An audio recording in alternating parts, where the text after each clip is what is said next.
Messieurs, dames, bien le bonjour, bien le bonsoir et bienvenue dans cette nouvelle vidéo du Sorisan. Et je suis aujourd'hui ici pour vous présenter des nouveaux produits. Je pense que ça commence à devenir une triste habitude sur cette chaîne YouTube. Une triste.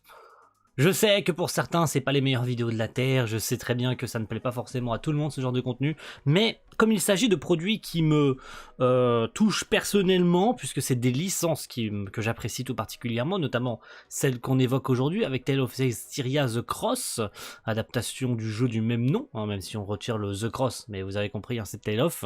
Aujourd'hui, je possède, j'ai trouvé, je ne savais pas que ça existait, sur un site notamment qui commence par un E, qui finit par un Y. Je donnerai pas le nom entier parce que ça sert à rien de l'évoquer si jamais vous voulez les trouver. De toute façon, je pense que les deux lettres devraient suffire à savoir de quel site il s'agit. Je les ai trouvés totalement par hasard puisque je recherchais pour mettre une nouvelle photo de profil des petits Genga d'animation justement de la série télé Tales of Vesperia et je suis tombé sur ces artbooks. Alors je les ai pas tous pris, il y en a d'autres, il y en a même probablement un autre que j'achèterai, à voir dans le futur si je le prends ou pas, s'il est toujours en vente également, si c'est du durée limitée ou pas dans le temps. Mais je me suis procuré pour le moment ces deux premiers là qui non seulement concernent l'opening, l'ending et quelques passages du contenant donc de Tales of Vesperia The X, mais également The Cross, The X, voilà, je rectifie, mais également toutes les First Season, donc toutes les K-Animation de la première saison, donc des 12 premiers épisodes, parce qu'au cas où ça serait nécessaire de le répéter, Tales of Vesperia a 24 épisodes, mais découpés en deux parties, deux saisons, c'est bel et bien appelé Season 2, mais en fait c'est plus une partie 2 à la saison 1. Un peu comme Komi-san, pour ceux qui se poseraient des questions. Voilà, c'est le premier.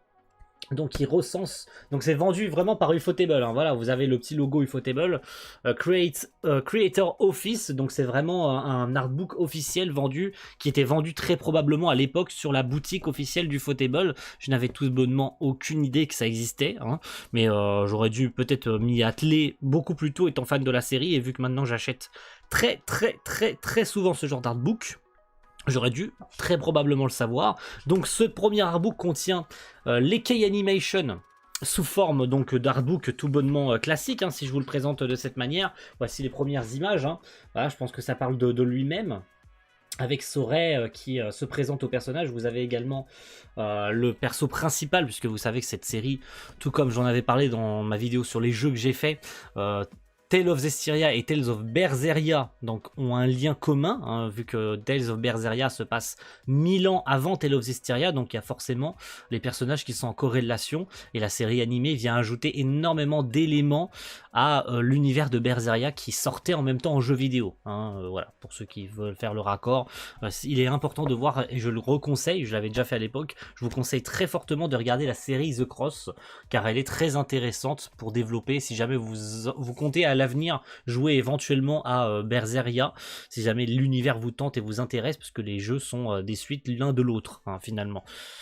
Voilà, donc il y a en premier lieu donc les images telles qu'on les connaît, donc de l'opening ainsi que de l'ending, donc de cette première saison partie, comme vous le voulez, comme vous l'appelez comme vous voulez, et donc je vous en présenterai des images d'ici quelques instants, mais également, je le disais tout à l'heure, les images de la première saison, donc des 12 premiers épisodes, donc un artbook bien lourd, bien complet, une fois de plus, First Season, K-Animation par Ufotable, voilà, on le renote une fois de plus, c'est un artbook officiel. J'avais très peur de la qualité, dû au fait que je l'ai acheté sur le site qui commence par un E et qui finit par un Y, on sait jamais ce qui peut se passer avec ce genre de vendeur, finalement, c'est plutôt réglo, le produit est très propre. Il y a aussi d'ailleurs dans l'opening et l'ending sous forme de flipbook. Donc les flipbooks, si jamais vous connaissez pas ça, c'est vous prenez les images et vous les laissez défiler en fait, vous laissez les images descendre une par une et ça fait comme si l'image s'animait au fur et à mesure. Le contenant, je vais vous montrer quelques images, voilà, on peut voir notamment Sorey au moment du refrain, donc on rappelle l'opening chanté par Flo Kazenouta, tout le monde s'en souvient j'espère, pour ceux qui ont vu la série, donc on peut voir Mikleo également ici, est-ce qu'on va pouvoir voir, oui on a Edna, on a tous les autres personnages puisque j'ai Layla, voilà, on a Layla juste ici. On a toujours Mikleo là, on va voir vite fait très rapidement tous les autres personnages. Voilà, encore une fois Layla en gros plan, absolument magnifique. C'est dire à quel point ce genre de produit, je les kiffe. Hein. Je pense que maintenant, tout le monde le sait. Nous avons Edna et Zavid, juste ici. Absolument magnifique. Qu'y a-t-il de plus à dire? Voilà, je pense que ça suffit pour les images. Hein. Pas besoin d'en montrer plus concernant l'opening. Quelques images de l'ending, histoire de vous donner un petit peu. J'ai peut-être oublié... Rose et Aïcha, peut-être. Hein. Je vais peut-être vous montrer les deux. Elles sont pas très loin. Bon, voilà, on a Aïcha juste ici. Voilà. Vous la voyez, elle est belle, magnifique. Hein. Princesse du royaume de Dame Lake, ou Lady Lake, vous l'appelez comme vous le désirez. Et nous avons Rose, juste ici. Rosée, elle est là, elle est magnifique. Voilà, je pense que ça sera suffisant pour vous. Hein.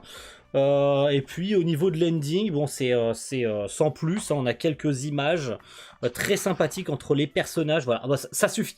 Ça suffit très très largement. Alors j'en aurai peut-être deux. Voilà, j'en aurai deux à vous montrer. Les images de l'ending, magnifiques. Hein, Nicléo et Sorey ensemble. Et juste à côté, vous avez Layla, Aïcha ainsi que Rose qui font la cuisine. Hein, je pense que ça se suffit à lui-même. Ainsi que tous les séraphins. On a aussi les plumes de moineaux. Hein, le groupe dont fait partie Rose dans la série. Avec Zavid, encore une fois avec Edna qui donne la petite bouchée à Aïcha. Donc voilà. Alisha, putain, je disais Aïcha depuis tout à l'heure. Alisha, excusez-moi. Je me reprends, c'est important parce que ce serait dommage de se tromper. Alisha, j'ai peut-être spawn, j'ai spawn kill le commentaire qui disait non mais c'est pas Aïcha, c'est Alisha. C'est Alisha, hein. J'ai spawn kill le commentaire qui allait se foutre de ma gueule parce que je me suis trompé sur son prénom. Non, c'est bien Alisha et puis vous avez les petits Normine, les petits Normine, juste ici. Voilà, les petits Normine qui sont juste ici.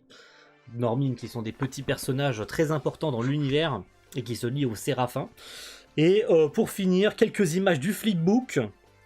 Donc il y a des deux côtés d'ailleurs, des deux côtés de l'image, donc on peut profiter à la fois de ce côté-là. Donc je commence par ce côté-là. Voilà, magnifique Sorey. Et puis si je le retourne, voilà, vous avez le Sorey de l'autre côté en transformé, fusionné avec Micléo. J'ai oublié comment ça s'appelle, le nom de la transformation. L'Armatus. Voilà. Ça me revient, mais je suis un fan de Tale of, les gars, donc je ne peux pas ne pas me rappeler de tous ces éléments de contenu de la série. Hein. Je pense que ça serait du gros foutage de gueule si je me souvenais pas de tous ces contenus. Hein. Donc niveau contenu de la série, on va faire très rapide, les gars. Hein. Je vais pas vous embêter 8 ans avec ça. Contenu de l'épisode 1, Alisha qui vient demander de l'aide au village où vit Sorey. Voilà, je pensais dans l'épisode 1. On a aussi le contenu de l'épisode 0. On va également voir ce qui nous intéresse le plus. Un moment assez ouf, hein, c'est-à-dire la transformation de Sorey en berger, hein, quand il sort l'épée et où il accepte les pouvoirs de berger, l'épée en gros plan qui est tout bonnement incroyable. Hein. Voilà, elle est trop belle. Pour vous, c'est giga flou, j'en ai bien conscience, mais il n'empêche que vous la voyez, cette épée. L'épée avec l'armatus de Layla, absolument incroyable. Et puis sa transformation avec son tout premier Armatus. Voilà, je pense que ça suffira en termes d'image hein, pour vous faire plaisir. Voilà, sa transformation en Armatus de feu. Foes Meima, un Myoma, Fetus Myoma, je crois que ça s'appelle. Son tout premier Armatus. Donc voilà, des images très belles. On a également l'épisode spécial de Tale of Berseria avec l'introspection de l'héroïne hein, de Berseria. Donc j'ai plus le prénom qui me revient en tête. Mais voilà, on a l'épisode spécial de Berseria également hein, avec la rencontre avec Rokuro également. J'ai pas oublié son prénom à lui, mais j'ai oublié le nom de l'héroïne. C'est carrément du foutage de gueule de ma part. Je pense que ça suffira. Enfin, ça suffira, je sais plus. C'est l'épisode 10. L'épisode 10, le petit check d'amitié entre Sorey et Micléo. Qu'est-ce qu'il y a à dire? En plus, c'est l'épisode, je crois, où il rencontre Edna. Hein, l'épisode où il est juste là. C'est l'épisode, très probablement, où il lui emmène l'arc. Et où ils utilisent l'armatus d'eau pour la toute première fois. Et il me semble que c'est ça. Hein. Mais oui, c'est très exactement ça. Hein. C'est la toute première fois où ils utilisent ensemble l'armatus d'eau. Avec l'arc légendaire qui est extrêmement stylé. Où Sorey abat une vouivre dans le village des Normines et où il sauve le village, hein, très concrètement. Hein. Donc voilà, un artbook très complet. De toute façon, c'est les artbooks tels qu'on les connaît, hein, mais niveau contenu, c'est ce que j'adore le plus. J'aime énormément ce genre de contenu-là. Donc moi, j'essaierai de me renseigner si je peux avoir le reste, parce que c'est que les 12 premiers. Et j'avoue que les plus grosses scènes d'action, même si elles sont contenues dans ce premier artbook et dans ces 12 premiers, et c'est d'ailleurs une belle image pour terminer, c'est les retrouvailles entre Alisha et Soreil, qui finit par se lier à lui comment dire, en cavalière. Hein, elle se lie à lui, il se retrouve parce qu'elle est mortellement blessée, hein, vous vous en rappelez, et elle se lie à lui plutôt en tant que cavalière, afin de pouvoir apercevoir les séraphins, puisqu'elle est incapable, hein, Soreil étant le seul à pouvoir apercevoir les séraphins. Elle se lie donc à lui en tant qu'écuyère, je recherchais le terme, en tant qu'écuyère, elle est donc capable d'apercevoir tous les séraphins. Et c'est donc une émotion immense pour Alisha, hein, qui est capable de voir les séraphins. Donc très très belle scène pour terminer les 12 premiers épisodes. Et ce sera tout pour moi. Merci à tous d'avoir suivi cette vidéo. J'ai essayé de la rythmer un peu, histoire que ce soit pas trop chiant pour vous. Donc merci à tous et rendez-vous très vite pour de prochaines déballages, des prochaines découvertes d'artbook. J'en ai pas en stock pour l'instant, hein, voilà, c'est pas prévu. Mais sachez que j'espère vous pouvoir en refaire très rapidement parce que j'aime beaucoup ces vidéos-là. C'est des vidéos de transition mais je les aime beaucoup. Donc merci à tous les amis et rendez-vous pour une prochaine. Ciao tout le monde, bye.